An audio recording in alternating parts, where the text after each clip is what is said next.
so much to learn.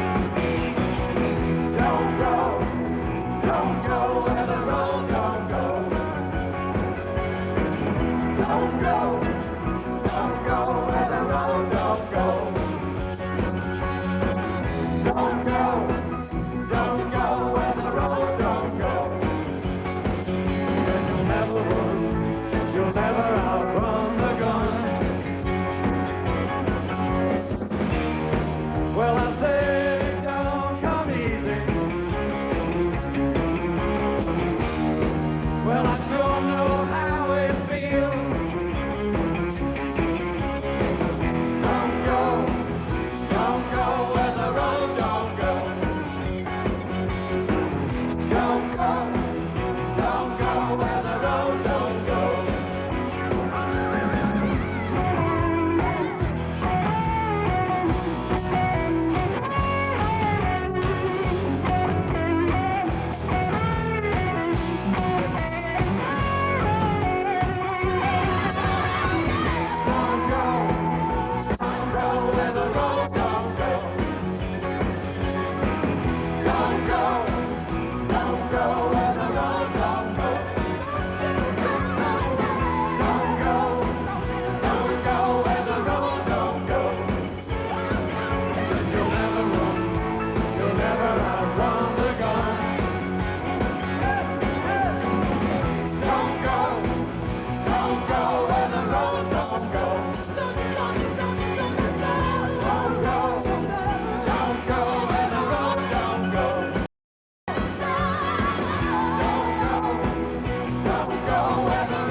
These cars are history, but we build our cars to last. Band. Thank you, band. Yes. Don't go where the road don't go. Hey, hey, yeah. Don't go where the road don't go. Hi. We know the rest of it. Don't go. Don't go where the road don't go.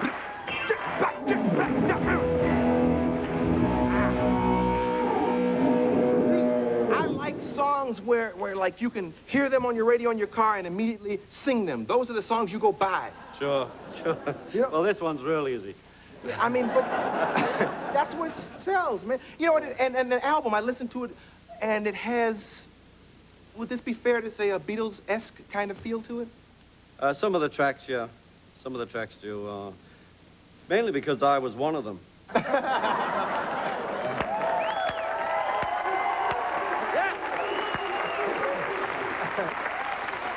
Did you at one time try to escape from that past? Yeah, I did on this record as well. Really? Yeah, you know, it was the first time in the studio after quite a while, and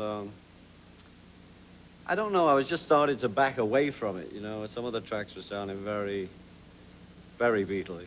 But they're not really Beatley, it's just that, you know, the Beatles were so powerful, you know, the image and that anything that's slightly like it, and especially being one, of course, they sort of, people like to point it out, but I felt that it was, and, but I got over it.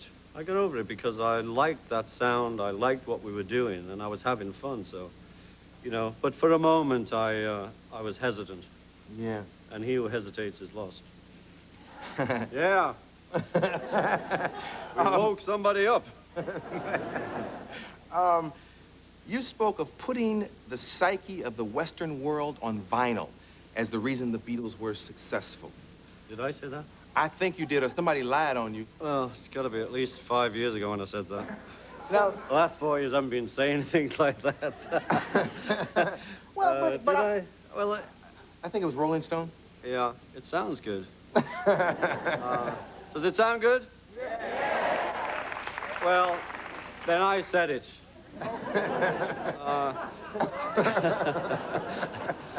I think, yes, we were, you know, I think I was asked a question, and that was the answer.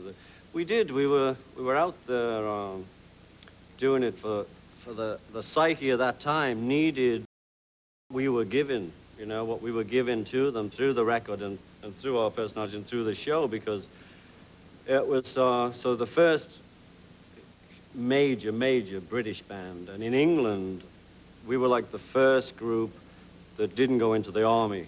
You know, we were that age group that didn't get inducted into the army, so we all took instruments up and started playing. So I think that was all part of it, you know. But I think we really, between us, we put down a lot of things that people wanted to hear. Can anybody ever I'm have... rambling on here. No, but... Trying to make it real. Look what kind of things we get when you ramble. Well, let's see. You So know? ask me this Here's other some one. This is quotes. much Look, better. Yeah, I only wear panties once a week. No, that's the plug. Yeah. You all are performing a benefit concert at the University of Arizona in Tucson this Saturday night. Yes, we are. Nils and I, Jimmy Buffett and his band, and James Taylor. Yeah. Yeah. That's worth the money. Whatever the money. Don't go where the road don't go. I think we got that bit down, okay? Yeah, okay. I Now love that try song. When I Wake Up From a Bad Dream. Ooh. Ugh. Don't go. Did you see Billy Crystal's latest movie, Mr. Saturday Night? No, I didn't. The funniest thing, I was in a room of guys who do stand-up, right? And the funniest thing in that movie for these guys was Ed Sullivan putting on a comic right after the Beatles performed. Yeah. And my man is out there performing, and women are still crying from you guys. Sure. When you were young, did you ever have to follow anybody? Yeah. The hardest actor we ever followed was Roy Orbison. Really? In the 60s as well, and we were quite big at the time. And Roy, I mean, Roy had that amazing voice, but, you know, he didn't move around a lot, so he would just stand there. I'm doing it right into the camera. You just turned it off. And he would stand there with those black shades and his guitar, crying, you know, he'd do those great songs, and we were backstage and going, Roy, we weren't Roy, we're going, I love you, yeah. We were giving him some sort of hint. We'll be right back with more Ringo Starr.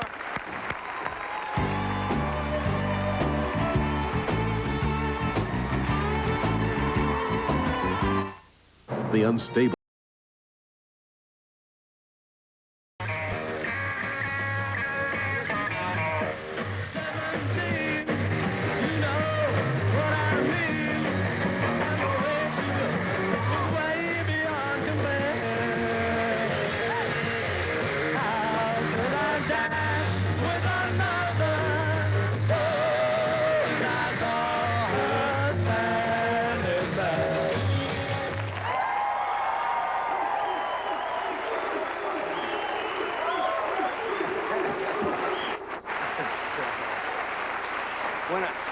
Whatever happened to that young boy? You know, but when I look, well, he's on the road with Mr. Walsh. Oh, that's right. His son, you know his son is a drummer, right? Yeah. And he has that enthusiasm that you had there. Yeah, he has great energy, and he loves the drums, and that's what I did, too. Yeah. Now, being on tour, I mean, watching this, I know why you went back out. There's nothing like that. No. Well, there's nothing like being out, you know, and that's what we do. You know, I started in the worst clubs in the world, did every freebie just so I could play in front of people and with other musicians. You know, for us it got a little bigger, but the game was to play, and I'm doing that again. It's great. Yeah. How did you and Mr. Lofgren hook up? Nils and I actually met at one of my birthday parties when he was with the E Street Band. Bruce was in town, and the band came to this birthday party, and I had a studio in the house. And there was a lot of musicians there. And so we started playing, you know, everyone just jamming in. So, and that's how, and we became friends. We keep bumping into each other, and of course he was in the first All-Stars, and the second All-Stars, and more than likely the third All-Stars. Yeah. You said at one time that you might be interested, you might have been joking, you might be interested in doing a rap mix of an old Beatles tune. Is that true? I didn't say that. Okay. That's something I didn't Yes, say. that you didn't say. No, I didn't say that. I don't And- care if you like it. I didn't say it. You aren't a big fan of rap music? I'm not a big fan, no. No, I'm not a big fan. I like a lot of the energy in the dance in rap. You know, I like Hammer. The energy I like. I like his records, actually, but I don't really, I'm not a big fan of rap. Yeah. Rapperoo. Tell me about the documentary and what that's going to be all about. Well, we filmed the show, the tour I just finished, and it's going to be on Disney. And to make it more interesting, because this will mainly be my spot in the show, because, you know, in my show, everybody did their own numbers with me playing behind them. And to make it more interesting, 2 weeks ago, I went back to Liverpool with my son to show him, like, where I was born, the houses, and we went to see where the cavern was. We went to the Pier Head, which is all very nice now, you know. They've done it all up because it's a tourist attraction. And, but the great spot, the first house I lived in, we went to see, and it's terraced houses, and there's like this fabulous looking house, then there's my house where I live, and it had pigeons living in it. All broken down and derelict, you know. So it was interesting to see, but it was great to show him. We went to the schools I went to, you know. I went to 2 schools, about a week in each. Yeah. And, so it was good. So that will sort of expand it, rather than just being a music video, you know. It'll be some interest. Okay, and you are involved in this, and who else? George? No, now you're talking about something completely different. Okay. Tell me about that. That's the Sgt. Pepper Sgt. Pepper thing that's on now. The interesting thing about that was that this is the first time George Martin put it together, the Beatles producer, and they interviewed the 3 of us separately, asking us questions about the Sgt. Pepper album. And it was interesting to see the 3 different answers, you know. Yeah. It's like, oh, and it was Tuesday. You know, I said, oh, yeah, it was Tuesday afternoon, and then it cuts to George, he says, yeah, a Thursday night. And it cuts to Paul, and he's like, yes, it was Wednesday sometime, I believe, you know. So we all have this weird concept of where we were at. When did you last talk to George? Talked to him 2 weeks when I was in London. I spoke to him, and I spoke to Paul, saves you asking the question. Yeah, yeah. We still speak, you know. I mean, we're still buddies in a way, but we're not that tight anymore because we don't live with each other anymore. Right. You know, but if we're in the same town or the same country or the same city, we usually get together and say hi or have lunch or dinner or end up at somebody's house, you know. Yeah. The last legitimate offer that was made to the Beatles to come back together, what was it like? It had to be huge. It was huge. They offered us America.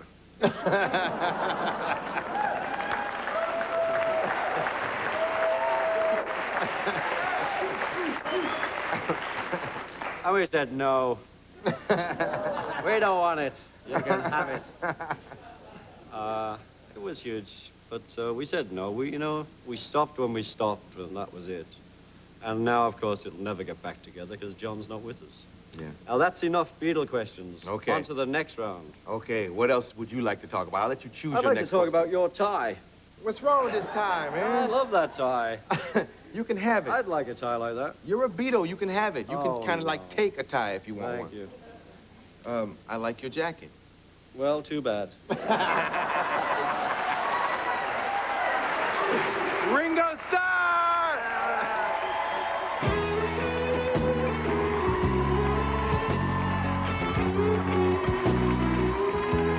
Now, They're gonna put me in the movie. They're gonna make a big star out of me. We make a film about a man that's sad and lonely, and all I gotta do is act naturally. Well, I bet you I'm gonna be a big star. Might win an Oscar, you can never tell. The movie's gonna make me a big star.